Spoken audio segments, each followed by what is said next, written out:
Welcome once again to Ask. I'm Pastor Jamie. Great questions, including a question we've answered before, but one lots of people ask, and that's on cremation. Plus a couple of others. You're not going to want to miss it.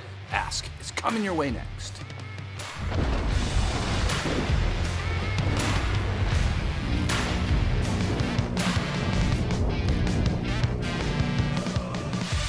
Welcome once again.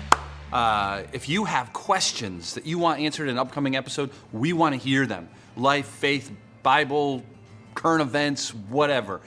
Maybe you heard me answer another question. You're like, hey, what about this? Submit it. Go to cornerstonebv.org, media, drop down, ask.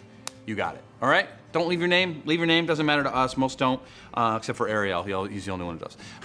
But feel free to, and we'll be happy to answer your question. Okay, so this one starts with dumb question. Never say that, even if it's dumb. Be confident, all right? And it's not dumb. I know it probably doesn't matter if a non-Christian is cremated, being hell is fire and brimstone, but what about a Christian? Is the Bible clear about this, and if so, where? Okay, so the Bible really does not talk at all about how one should be buried. The Bible's very cultural, right? So the Old Testament is dealing primarily, for most of it, with Israel and Jewish culture. And then, of course, the New Testament is dealing with still Jewish culture and early Christian culture. And so then you have throughout church history, you look at all different cultures, they bury their dead in different ways during different traditions. The typical tradition that grew up in the church to not be cremated, there's a few reasons why. The biggest reason is that we're taught that when we receive new bodies that he will raise our old bodies from the dead. But really that's just, he's going to give us new bodies.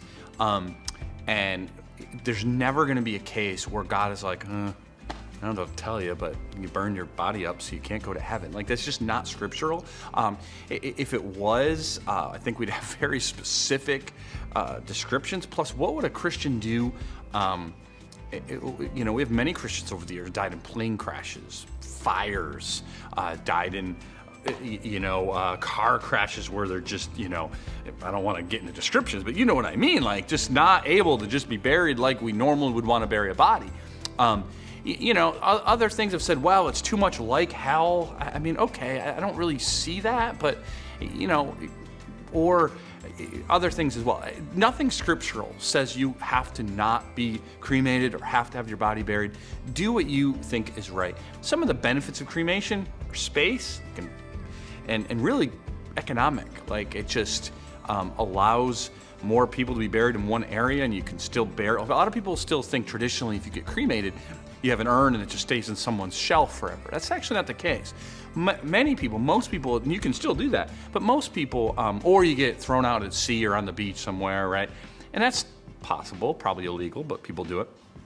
But most will still have, like my mom does, there's a little plaque at a cemetery. It's just a smaller area, and it's where her ashes are buried. So you still have a place you can go, a place that kind of still acknowledges that person's life, but it was far cheaper.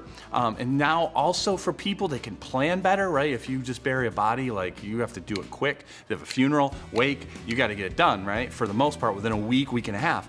If you have cremation, you can take your time with that. You can get family into town.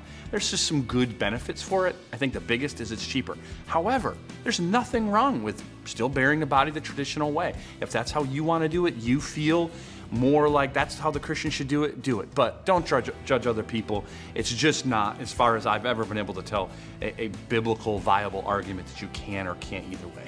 Okay? All right. Another question about dying, but this one a little bit more like after that. In heaven, will Christians remember their life on earth? So that's a good question, right? So we're going to go to heaven. It says there's not going to be sorrows, there's not going to be tears, not going to be pain. So some people will say, yeah, but a lot of things that happen in my life create sorrow. They make me cry, or they make me feel broken or hurt. And of course that's true. It's true for all of us, but some even more so, right? Real tragic things. So how could you remember those but have no sorrow nor no tears? I think that's where that question comes from. The biblical evidence to me overwhelmingly says that yes, we will remember our life on earth. You have the rich man and Lazarus story. Most people, some believe that's a parable. Lots of people don't think that's a parable. Either way, Jesus told that story or parable, however you come down on it. And in the story, it's clear that the rich man recognizes Lazarus. And I don't think Jesus would have told that if you weren't going to recognize people, right? At least I don't believe. I mean, it's possible, but I don't think so. And I think pretty much most other things that point to the afterlife is, yeah, we're going to know who we are, who others are, recognize and remember things on earth. What about our sorrows? You know, what my thinking is, and it's just my opinion, because again, the Bible's kind of silent on that, is that we may still remember events. It's certainly possible that God will wipe away real tragic events. You don't even remember them, so they can't hurt you anymore. I'm not saying that's not possible. But I think we'll just have real eternal perspective. And what's really hard to have perspective in our life here, right? And yeah, okay, God has a plan and God's sovereign and that's fine, but it still really hurts, right? What happened to me. I think in a heavenly, when you have your perfect body, there's no more tears, there's no more sin, there's no more all that, everything's healed. You'll be able to actually have a perfect perspective on that event where you can say, all right, I see how God grew me in that. I see how God used that. And it doesn't bring me, it's not that you're like, yay, I'm glad that happened, as much as it doesn't bring me sorrows and brokenness and tears anymore. So that's as best I can give you. I do think we will remember how God works out the real hard things. Also, the people we might be missing is, Bible's kind of silent on that, so you have to just use your theories and trust that God knows what he's doing, and it'll be awesome, whatever he has prepared for us. Let me do one more. This is specific about a verse from John 3:5. Comes right in the middle of when Jesus is talking to Nicodemus. And Nicodemus is like, hey, talking about, you know, how do you get to God? And Jesus says, hey, like, you have to be born again. And Nicodemus is like, born again? Like, how am I going to crawl back into my mother's womb? And if you remember that, that's where you get that whole interaction, right? And in that, in verse 5, here's what the questioner asks. It says, unless one is born of water and of the Spirit, he cannot enter the kingdom of God. I've heard two explanations of this, and I won't go through what they say. What do you think? Okay? Now, so in other words, is he talking about baptism there because he's talking about water? Is he talking about saying, well, you have to be born of water like your natural birth, which involves birth, water, you know, the whole thing. And then Spirit would be your born again. Is Jesus differentiating that? And it's certainly possible. I think most evidence points us towards the whole thing is talking about the born again experience. That's the context of what Jesus is trying to say. He doesn't need to explain to Nicodemus, you got to actually be born from your mother. I don't think. Nicodemus knows that. We all do. You're not going to be born again if you were never born in the first place. So I think Jesus is actually saying, hey, you got to be born of the Spirit and water, all of it having to do with the process of being born again. Does the water have to do with baptism? I think baptism, in a way, symbolizes it, sure, but it's not the actual baptism itself. What seems to be happening here is he's alluding to the prophet Ezekiel. Specifically, if you want to go to verse 30 or chapter 36, I'll just read a couple of verses, but you can read the whole context if you want to just kind of dig in more.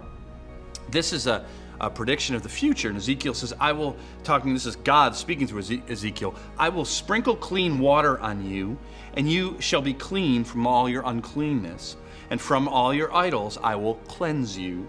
And I will give you a new heart, and a new spirit I will put within you. And I will remove the heart of stone from your flesh and give you a heart of flesh.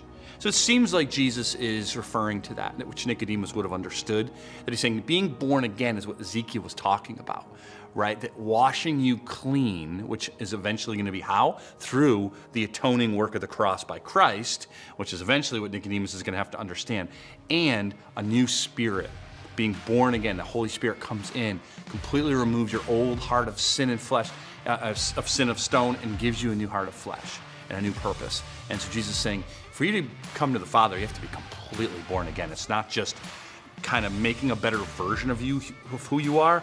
It's a completely new version of who you are, and that was predicted by Ezekiel 36. That's what I think it's from.